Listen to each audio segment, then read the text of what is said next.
Unakuta wanawake wanakataa hukumu za Kiislamu kwenye mirathi. Wengi tunawaona wanaambiwa, haya jamani, mirathi itagawanywa katika hii mali ya baba yenu au kwenye hii mali ya mume wako kwa mujibu wa hukumu za Kiislamu. Asema sisi tunaenda zetu mahakamani bwana. Mambo ya kutuambia kwamba mtoto wa kiume apewe mara mbili ya mwanamke, mimi siko tayari. Haki sawa, haiwezekani. Anapingana na hukumu za Kiislamu zilizomchunga mwanamke na kuangalia maslahi mapana. Wanawakimbia mashehe katika vikao, unasikia wamekwenda mahakamani kufungua jalada huko la mirathi. Nyie si Waislamu jamani, sikuna Qur'an na Sunna. Sisi tumekuja huku bwana, haki sawa. Hapana, patachimbika na nini. Wako watoto wa kike wenye tabia hizi. Yakitokea mambo ya ndoa, yeye hajaridhika na hukumu za Kiislamu, kwamba kuna utaratibu mzuri wa Kiislamu wa ndoa. Vipi utaolewa mwanamke wa Kiislamu kwa heshima, utaolewa kidini? Hataki. Anakimilia ndoa za bomani, anaona ndo zitampa haki. Mambo ya talaka yakitokea, hataki kusikia hukumu za Kiislamu, kwamba talaka inatolewaje, utaratibu wake ukoje, kwamba haya kama hakuna budi kuachana basi atakuacha huyu labda talaka moja mathalan, lakini utakaa hapa subutu nikae. Mimi sikai hapa, kwani sina kwetu? Sikai hapa. Ndio sheria kukaa pana kheri, sitaki. Wako wanawake hao. Na pengine akitoka hapo atakwenda mbali, atakwenda mahakamani kufungua kesi sasa ya kudai mgawanyo wa mali. Tumechuma wote.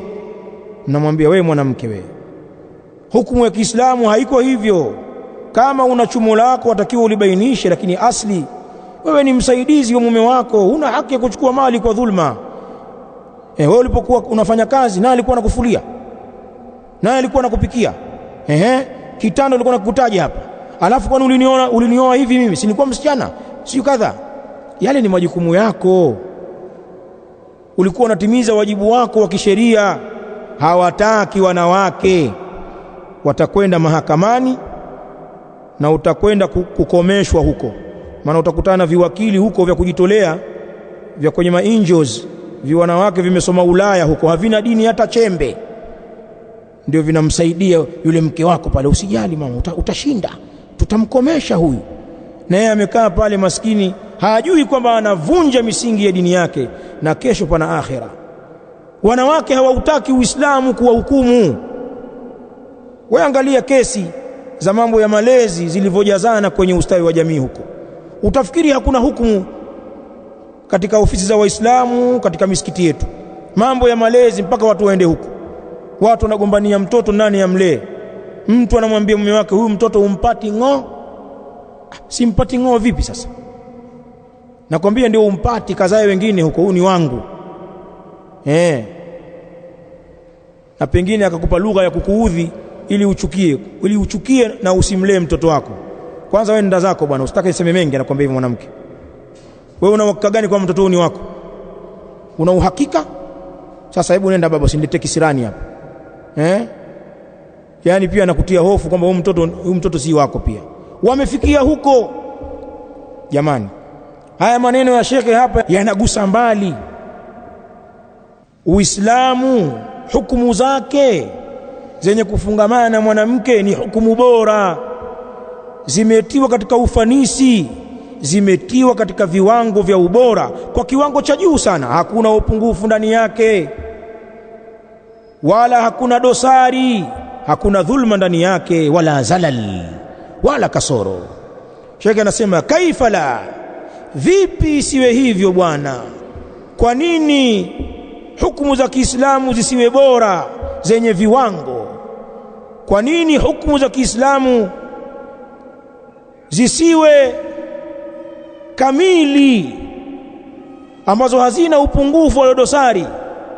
Wa hiya ahkamu khairil hakimin, na hali ya kuwa hizo hukumu za Kiislamu ni hukumu za mbora wa mahakimu. Wewe ukikimbilia kwa mahakimu wako huko bomani kwamba ndio wakupe hukumu bora, sisi tunakuambia katika Uislamu hukumu zimetolewa na Allah. wa huwa khairul hakimin, naye ndiyo bora wa wenye kuhukumu. Nani atakuwa na hukumu ya uadilifu? Nani atakuwa na hukumu ya kuchunga maslahi ya mwanamke? Nani atakuwa na hukumu ya kuchunga utu wa mwanamke na udhaifu wake kuliko Allah aliyemuumba? Nataka kuniambia mimi huyo jaji wako na sijui mwanasheria nani atakuwa anayachunga maslahi yako kuliko aliyekuumba? Waacha uongo wewe, ni dunia imekudanganya tu. Allah ahkamul hakimin, lakini wanawake wangapi hawazitaki hukumu za Allah? Mtawaita shura ndani ya msikiti wa Allah, utamsomea aya za Qur'an, utamsomea ahadithi, utamkanya, utamuelekeza kwamba sisi Waislamu hatuendi hivi, dada yangu badilika. Atawaangalia hivi akiwashusha na kuwapandisha, kisha awaambie mmemaliza, naomba niondoke. Huyo anaondoka, mnasikia tayari amefungua kesi mahakamani huko. Wana kibri baadhi ya wanawake wakizichukia sheria za Allah. Sasa chukueni nasaha hizi.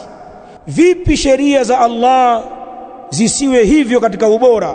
Wa hiya ahkamu khairil hakimin, na hali ya kuwa sheria hizo ni za mbora wa mwenye kuhukumu.